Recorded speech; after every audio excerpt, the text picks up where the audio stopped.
I hope you are keeping well. I am also keeping well, and I also hope that you have enjoyed all the other videos. In all the other videos, I have spoken about mindfulness meditation. Um, and after uh, watching all those videos, a question may arise in your mind about the purpose of meditation. In fact, many people are asking me about the purpose of meditation. It's a tricky question to answer because many people may find different purposes in meditation, and it may lead one to a wrong direction. Uh, First of all, the purpose of meditation should be very simple. Otherwise, the same problem many people uh, can define meditation and use mindfulness meditation in a wrong way.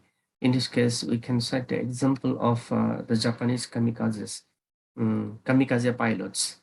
You all know that kamikaze pilots were those pilots in the time of Second World War. They packed up with explosives, and they blew into their enemy warships and blew themselves up. They were the suicide bombers. And it's said that uh, some uh, Zen monks inspired them to do this kind of heinous acts.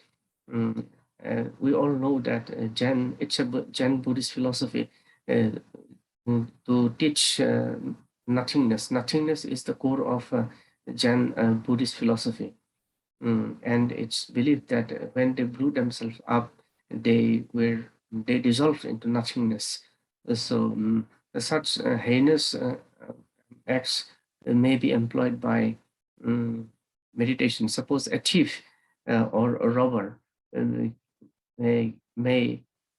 think that if we do meditate after before doing a robbery, we should calm our mind. Then it's going to be um, going towards a wrong direction. It's not proper. So meditation, the purpose of meditation should be very simple. And what's the purpose of meditation? And the purpose of meditation is nothing but to uh, mitigate suffering. We should strive as far as we can to make suffering less. And we should remember the teaching of the Buddha. Buddha's teaching are based on suffering. In fact, the Four Noble Truths propagated by the Buddha are: number one, we should accept that there is a suffering. Number two, there is a cause of suffering. There is a cause of suffering. And number three is it is possible to get rid of suffering. And number four, there is a way to get rid of suffering. So we now know that the meditation, the purpose of meditation, should be to get rid of suffering. What's the way? The way is um, to free yourself from all kinds of undue attachment. Mindfulness meditation teaches us to keep us away from all those undue attachment.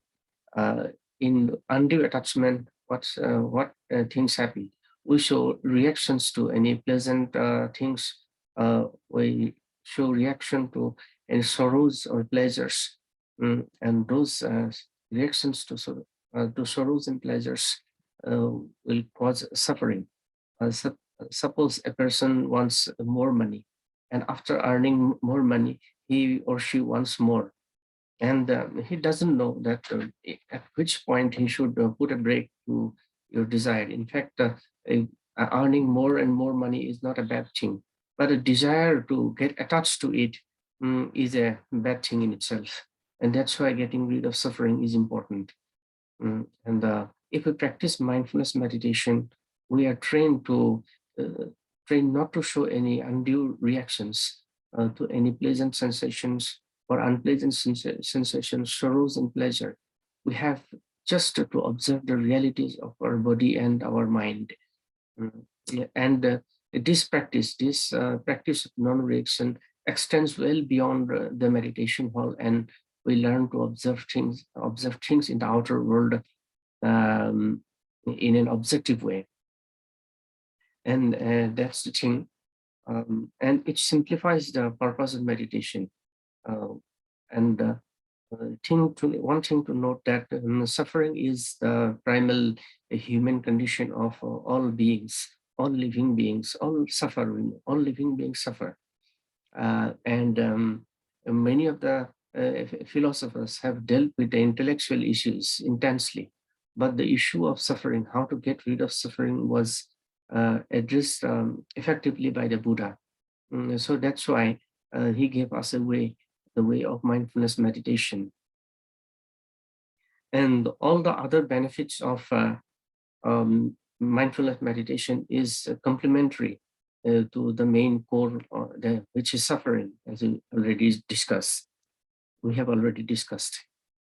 And some complementary benefits are our level of concentration increases, we can be more happier, all our hormones responsible for happiness, positive hormones like oxytocin level increases, and the uh, levels of other hormones responsible for anxiety are you know they are lessened. And those are the complementary benefits of mindfulness. And in this connection, we may cite the example of Mr. Kiran Khalap, who is the founder of Chlorophyll. It's an brain consulting agency, and its office is located at Mumbai. Mr. Kiran Khalap was inspired by the ideas of Krishnamurti. He was a mindfulness practitioner, and from Krishnamurti, he learned that it's possible to lessen the sufferings of the world by educating the young minds. That's why he chose to become a schoolmaster. And after that, he uh, he had taken his career forward to the other fields. He is the living example of implementing mindfulness in the direction of mitigating human suffering.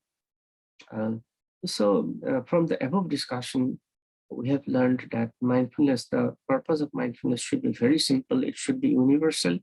And this universal, when we utter the word universal, we should not think that we are talking about a universal truth. We are not talking about universal truth. We are talking about universal human condition. And this universal human condition is nothing but suffering. And we should believe that there is a way to get rid of suffering. And the best way to get rid of suffering is practicing mindfulness. And mindfulness is not a state of closing your eyes and observing your breath. And you can apply mindfulness in every aspect of life. To be more mindful, to be present in the very moment is mindfulness. And I hope you have already understood the core of this video, core of my talk. And I also hope that you have enjoyed the video. Please do subscribe to my channel to get more videos like this, and hit the thumbs up button. Thank you so much for being with me.